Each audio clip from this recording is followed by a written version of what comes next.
Hi, I'm talking to Suresh Fernando, the co-founder of OpenKollab. Suresh played a major part in our movement camp, coalition movement camp, last week. And so we thought it was a good idea to catch up with Suresh and find out a bit more about what he does, what he's involved in, and also discuss, throw in some ideas concerning how we might think about proceeding towards the next movement camp and series of movement camps. So, Suresh, hi, great to be talking to you. Perhaps we should start by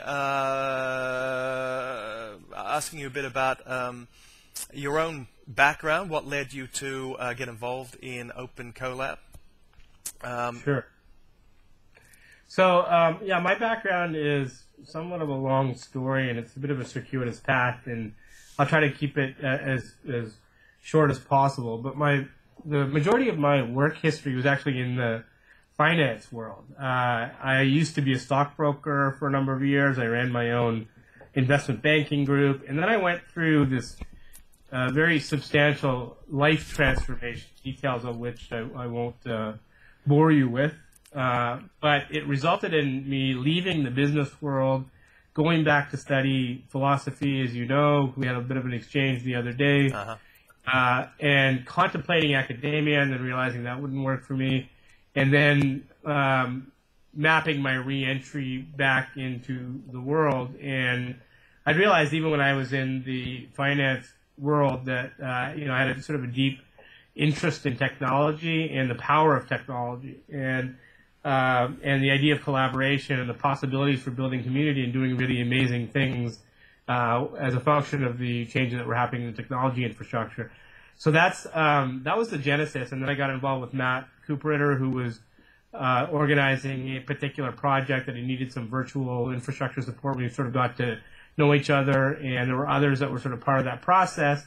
That were part of an unconference, a virtual unconference that was taking place, and they needed. And what happened is that there was clearly some need for sort of ongoing or continuity coming out of that unconference, and out of that, OpenKollab was sort of formed. A bunch of people that just said, "Hey, let's try to figure out how to make this all these great ideas and small projects that were in this conference. How do we move forward?" And then over that period in the last year, a lot of things have happened. A lot of models have been explored, various things have been tried, and so on and so forth. Yeah. And you've really completed some tremendous work in the context of the OpenKollab project. Could you tell us a bit more about how you envisage OpenKollab as a project, and what you ideally would hope to achieve going forward with that project?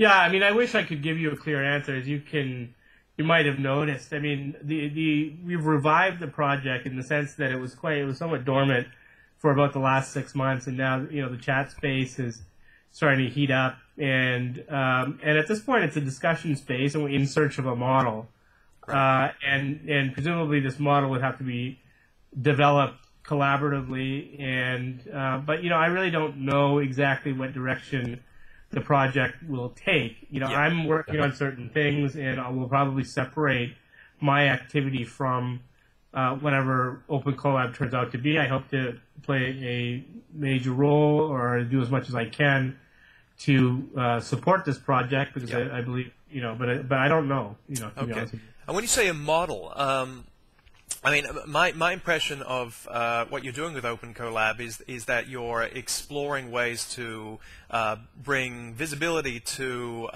open collaborative innovation processes. When you talk about a model, are you considering some kind of application or system that would sort of codify and formalize these exchanges between different projects? Is that the vision?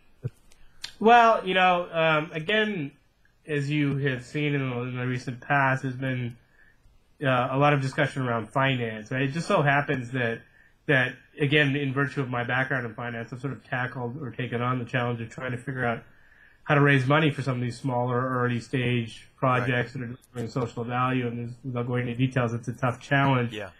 So I see OpenKollab, whatever it is, as also a project that's deserving of something. And, I don't have much more to say other than that. I mean, I think it's played some role. I don't know what that model is, but there are various possibilities. I mean, for example, one is to set up, to try to just grow the community to thousands of people and set up a mechanism where you can, it's like a think tank, right? I mean, so there's maybe particular problems in the real world. Somebody wants to set up, a co-op in some rural area. They need help, and they can tap our intelligence, and there's a model whereby you can crowdsource through our channels, or who knows, right? So if I had a clear idea, I'd be implementing it, and I don't, but I feel like that there's a need, or I'd like to find a way for OpenKollab to be something more than a discussion space, and something that's sustainable and can grow. But maybe that's not possible. I don't know really. Right. I mean, certainly the issue of how to finance new projects is crucial. I know that this is something that Michael Miranda and I have been thinking about in relation to the Coalition of the Willing vision.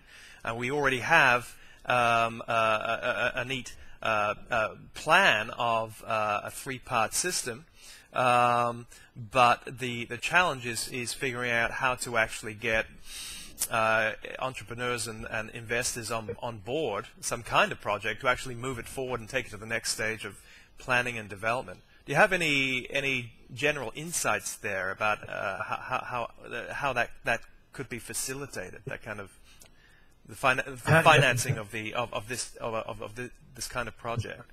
Yeah. So I mean, in its essence, the problem, the reason that you and everybody else is challenged in raising financing is in virtue of the early stage of the project. The fact that whatever you're trying to do, it's not trying to make a lot of money, right? And in virtue of the fact that it's early stage, there's a lot of risk associated with the project. So it doesn't make a lot of financial sense. So the model that I'm proposing, which is outlined in this pool fund or the ecosystem model, is one of trying to just reduce the risk and sort of create critical mass. So this is what is actually been discussed on what I proposed today, which has led to some bit of a backlash, which is like, why don't we just all come together? Let's work together. Yeah. We're all sort of generally aligned, figure out if we can, and then we have sort of more critical mass. We have different elements in the piece of the puzzle, and the probability of our collective success, intuitively for me, seems to be greater, right? So that's the general logic. And, and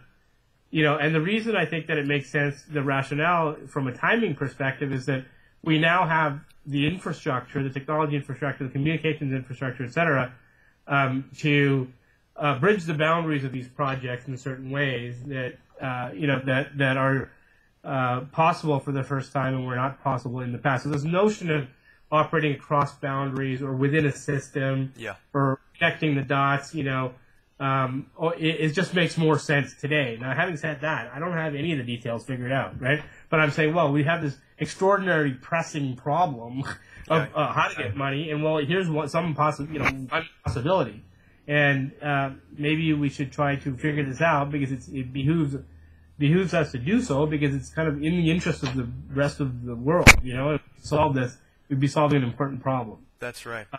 And that's what I'm trying to motivate people to try to reflect on. Right. Well, Suresh, it's been great talking to you, and I really look forward to connecting again on the next movement camp on November 14. I think there are so many points of intersection and coincidence between what you're doing with OpenKollab and what we're trying to achieve through the Coalition Movement Camp. I can't help but think that it's going to be a really productive relationship for our different groups to sort of work together and consider how we can help facilitate and expedite the projects we're involved in. So I'll see you again on November 14. Yeah, you will. Thanks for having me, Kim. I appreciate it. Thanks, Suresh. See you.